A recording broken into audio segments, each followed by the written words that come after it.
Come here, get closer. It's time for some trope talk. We're going to take a moment to slow down, cozy up, and really dig into some of our favorite romance tropes, what they are, why we love them, and all the ways that they show up in our reading lives. Today, we are packing our bags and moving to a small town. So if you're ready for some small town romance recommendations, this is the episode for you.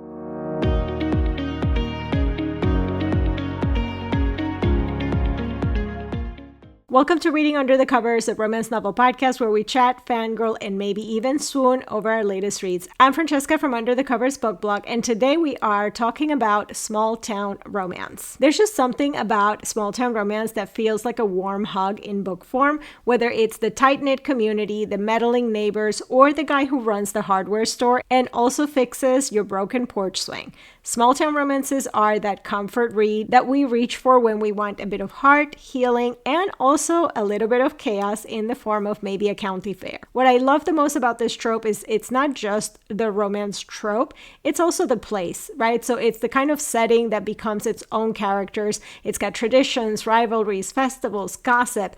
Often there's a mayor who's either 80 years old or there's a golden retriever man in flannel. And even though we usually think of small town romances as a very grounded contemporary thing, it's actually way more flexible than that. You'll find small town romances in paranormal romance, in romantic suspense, in urban fantasy, even in sci-fi, monster romance, and fantasy romance. Basically anywhere that you can drop a small close-knit community with its own rules, a quirky cast, you have the bones of a small town setup. Now let's talk a little bit about what makes small town romance feel like a small town romance. There are of course some usual suspects. We have the found family vibes, whether our main character is moving back home or escaping the big city. They usually find and build support systems along the way. There's also a lot of community drama. So think nosy neighbors, town gossip, local traditions, and everyone knows everything about your business. There's also a slow pace and high emotion. Often there's a quiet rhythm to that storytelling where there's emotional development. You also have small stakes. Maybe they're saving a bookstore or running for town council, sometimes organizing the Christmas festival.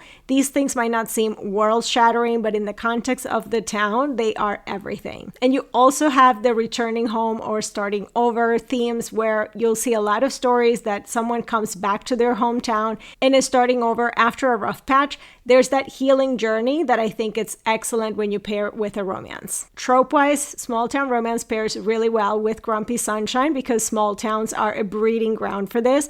Second chance romances as well. There's nothing like running into your ex at the diner.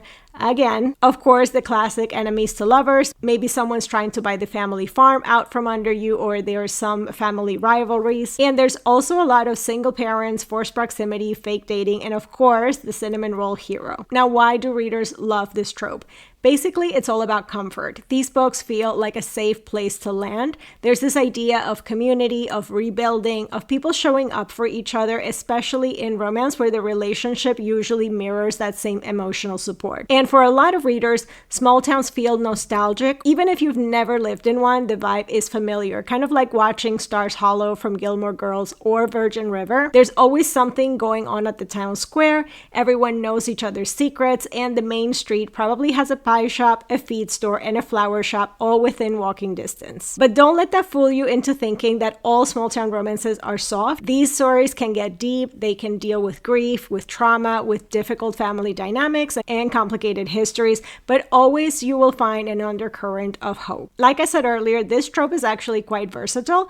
If you love a little bit of magic or danger with your romance, paranormal small towns, it's where it's at.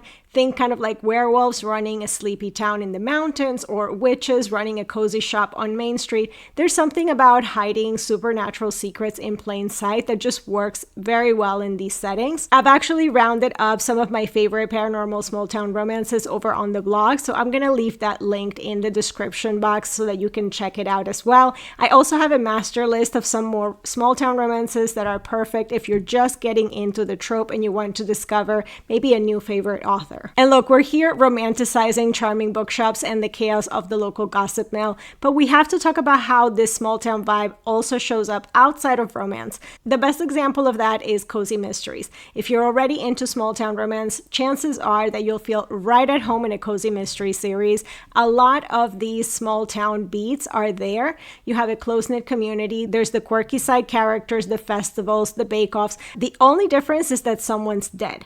And our heroine typically is the one solving crimes between running her bakery and flirting with the sheriff. Honestly, if you've ever thought I want more story, but I don't want to leave the small town vibe, I think cozy mysteries are a natural next step. They often have strong romantic subplots too, and kind of a slow burn love interest that builds over multiple books, just like your favorite small town romance series. So if you're curious on where to start with that, I've actually put together a list of cozy mysteries that are specifically perfect for romance readers over on Mysterylandia. So if you want that murder with a side of romance, I'll leave that link in the description box where you can check out some recommendations to get you started. But I also wanted to mention urban fantasy. This is one that people don't always associate with small towns, but it's so common in that genre as well. Just think about it. Small towns are the perfect place to hide supernatural secrets. A lot of urban fantasy series, especially in the indie world, start with the main character, usually a magic user or someone with powers, moving back to their hometown or showing up in a sleepy little place where nothing is as it seems. One quite popular that actually made it to the screen is Midnight Texas by Charlaine Harris. Of course, the town has that tight-knit, keep-to-yourself vibe where everyone knows there's something weird that's going on, but no one wants to talk about it. You get the same community dynamics, the nosy but loyal neighbors, old family ties, local diners, town legends. Just the only difference is you're going to have demons and witches and shifters or maybe some vampires in the mix. So if you're someone who loves the small town romance vibe, but also wants a little bit of action, danger, and maybe some magical drama, then urban fantasy with a small town setting is totally a vibe. So yeah, small town romance might seem like just one trope in a sea of tropes, but it's actually more like the mood, and it takes on a presence and a life of its own within the story. It shows up everywhere once you start noticing, whether it's cozy and contemporary or magical and mysterious, maybe even dark with a side of demon slaying, but it all comes back to the charm and a bit of chaos of those little towns that keep pulling us in. So now that we've talked about what you can expect in a small town romance, let's get to the good stuff, which is the book wrecks. In small town romances, you're going to find anything from grumpy farmers, cinnamon roll carpenters, sexy werewolf mayors, or single moms finally finding love again. But I've got 6 small town romances for you today. Some are classics, some steamy, some a bit more emotional slow burns. They all pack in that cozy small town feeling that we've been talking about. The townspeople are nosy but lovable, the romance is satisfying, and the setting just makes you want to pack your bags and open a bakery or something. So the first one I have for you is Start Me Up by Victoria Dahl. This is book 2 in the Tumble Creek series, and I'm picking book 2 because it's my favorite in the series, but there are 3 books in the series and I do really love all of them, so you can actually read them in order or you can read them as standalones, totally up to you. I do actually have a series guide for this series on the blog, and I'm going to leave that link down below as well. This one is a classic small town romance with steam, with sass, and a heroine who knows what she wants. Lori, our heroine, had every intention of leaving Tumble Creek behind, but then her dad left her his auto body shop and she decided to stay and run the family business. Now she's ready to stop being so responsible and start living. Her best friend actually suggests a little no strings attached fun, and Lori is very on board with that. That's where our hero comes in, Quinn. He is an uptight workaholic architect who is in town and more than happy to engage in a steamy situationship. And what starts off as pure fun, with Lori taking the lead in fulfilling every romance novel inspired fantasy, turns into something a lot deeper. Quinn starts catching feelings, Lori's life takes a scary turn, and suddenly the guy who wasn't supposed to be permanent is acting all protective. It's got that small town charm with a side of spice, plus a heroine who owns her sexuality and a hero who learns to loosen up. If you love books with humor, heat, and a dose of danger, this is the perfect pick. You really can't go wrong with any of Victoria Dahl's contemporaries because they are perfect small town romances. Now, if you're new to small town romance, my perfect gateway that I can recommend to you is simply Irresistible by Jill Shalvis. This is the first book in the Lucky Harbor series, and when I think of small town romance, I think Jill Shalvis. This one is cozy, it's flirty, it gives off all of the move to a beachside town and start fresh kind of energy.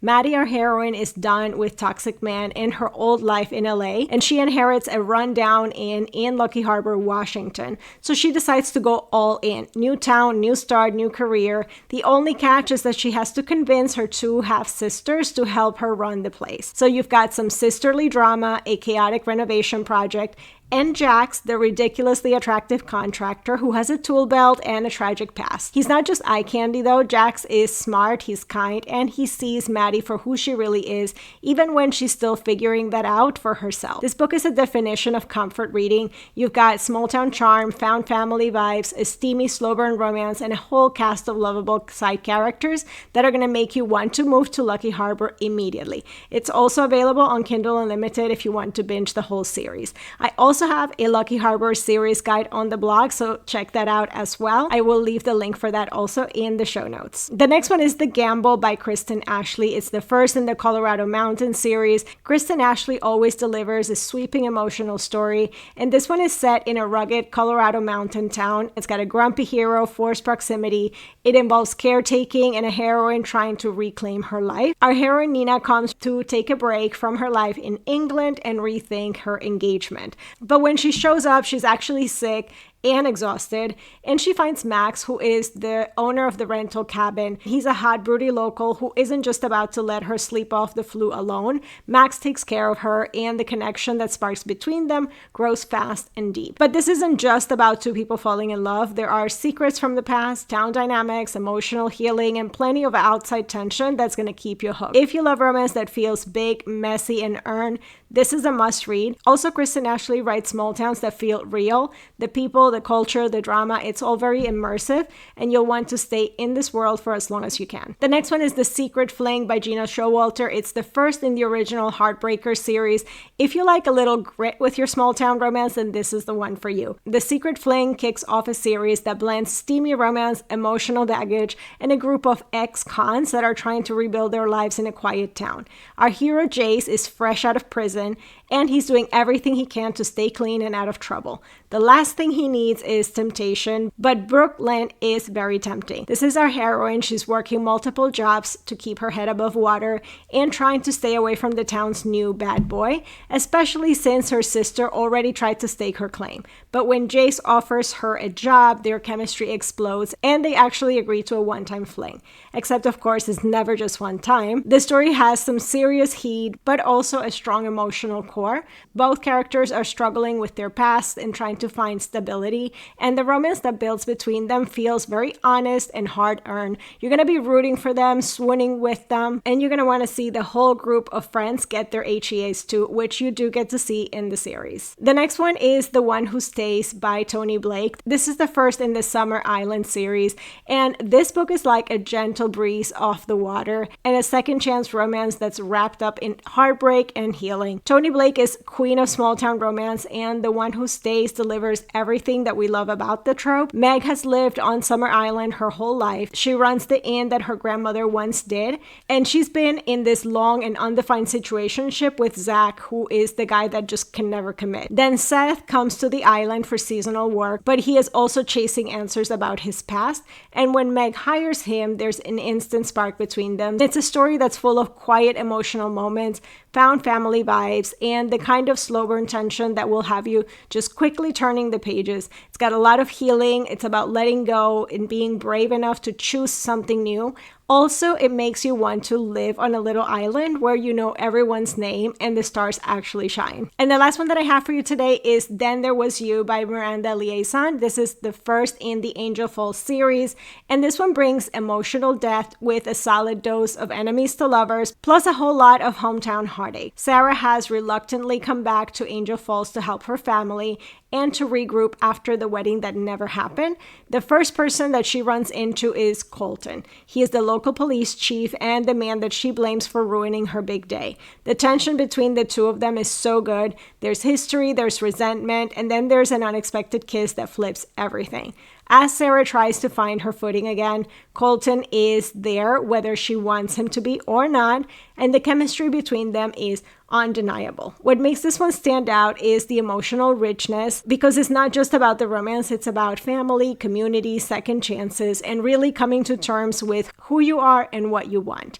It's heartfelt, it's funny, and it's full of those small town touches that make you feel like you're there with them. And with that, that's a wrap on today's Trope Talk. I hope that this episode gave you all the cozy cinnamon roll, hero, flannel wearing, and gossip over coffee in the diner vibes that you were looking for. Whether you're here for the comfort and the charm, the second chances, or the spicy small town steam, there's something really special about this trope that just keeps me coming back. And the best part is that you can find that small town energy across multiple genres, from sweet contemporary to magical paranormal, or even served with a side of murder. The small town might change, but the feeling always stays the same. Let me know if any of the books that I talked about here today caught your eye, or what are your favorite small town romances. Share with me in the comments. I can't wait to check them out. As always, you can find more book recommendations on the blog at underthecoversbookblog.com. I'm going to leave links to all of the blog posts that I mentioned in this episode so you can check out even more book recommendations. And don't forget, if you're watching us on YouTube, like this video, subscribe to the channel, and hit that bell notification so you don't miss any videos that we post. And also subscribe to us for free on Substack so you don't miss any of the content that we post across all of our platforms. If you have any requests for what trope you want us to cover next, send me a DM or leave it in the comments as well. But for today, that's all I have for you guys. I hope you find something wonderful to read this week, and I will see you guys in the next one. Bye!